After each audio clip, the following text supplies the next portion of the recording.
partner, first time here in Toronto, Kristen Nagle!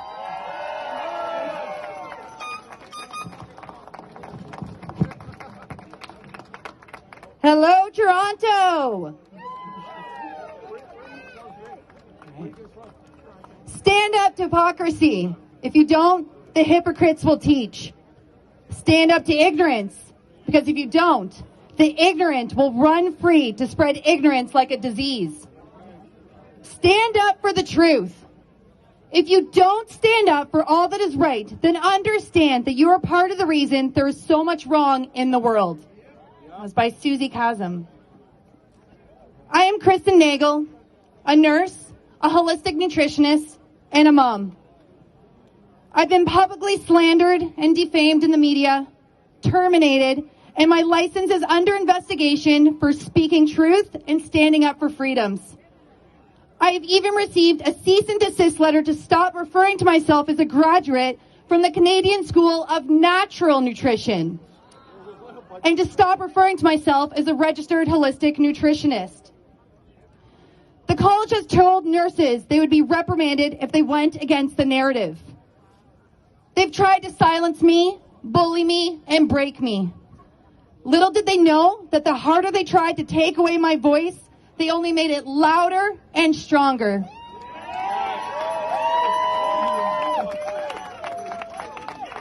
As nurses, we have all pledged with Florence Nightingale before God and in the presence of this assembly to pass our lives in purity and practice our profession faithfully, agreeing to never take or administer any harmful drug.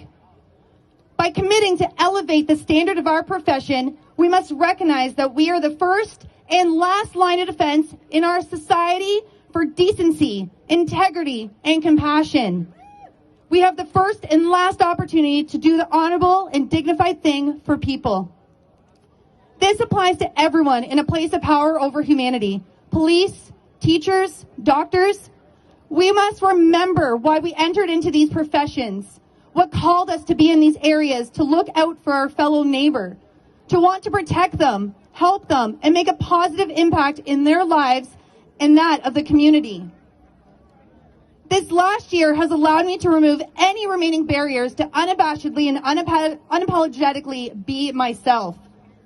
I am choosing to go against the grain, to be rejected, and to not fit in.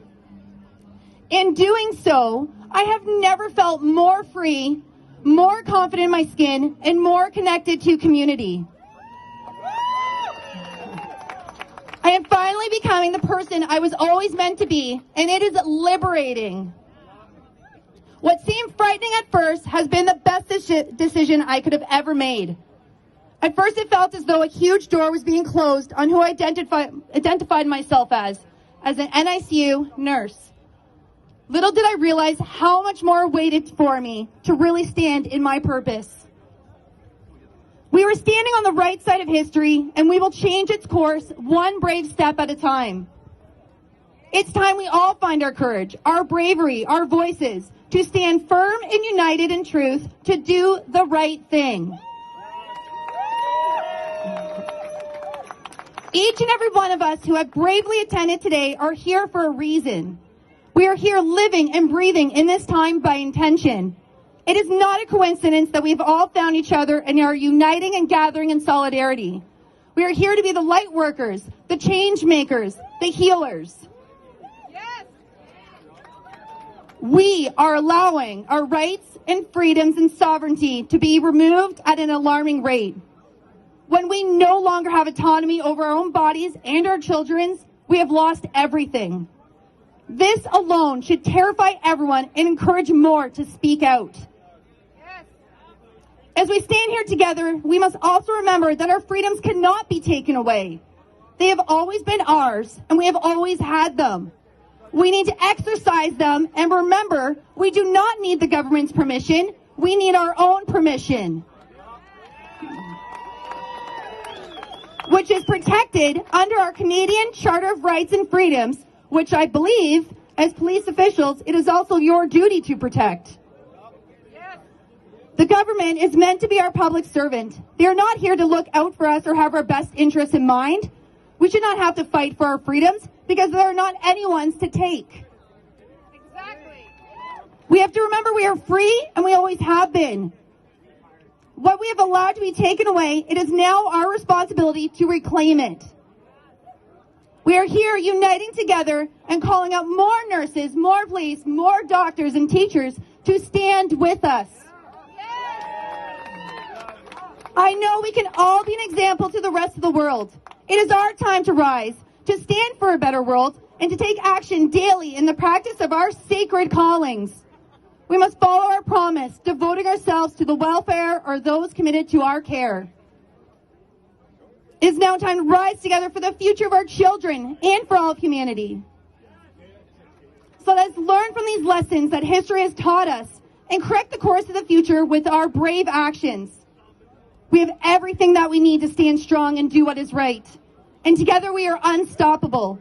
Together we can make lasting change for ourselves, for our kids, and for our future. Today we are taking back our freedoms and our health.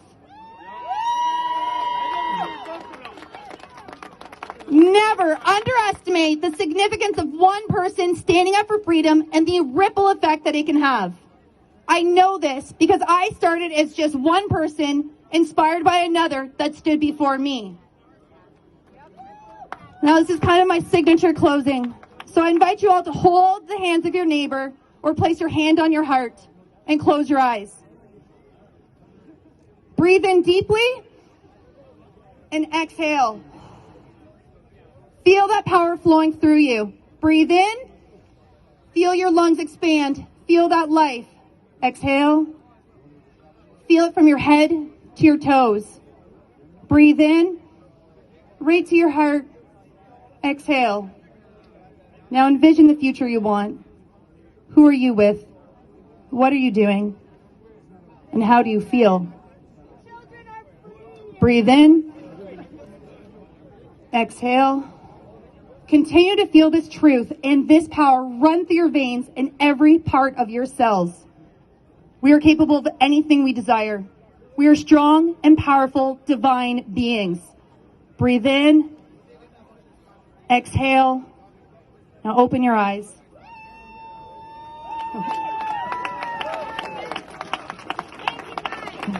This is the time to stand up and be bold, to envision the future you want, to go against the grain and stand on the right side of history to make everlasting change.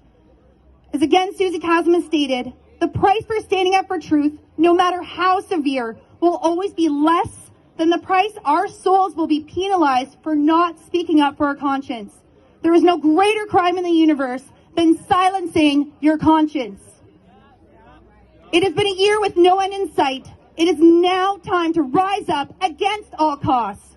We must let the whole world know that we will not be silenced. We do not comply. We stand united and we stand firm.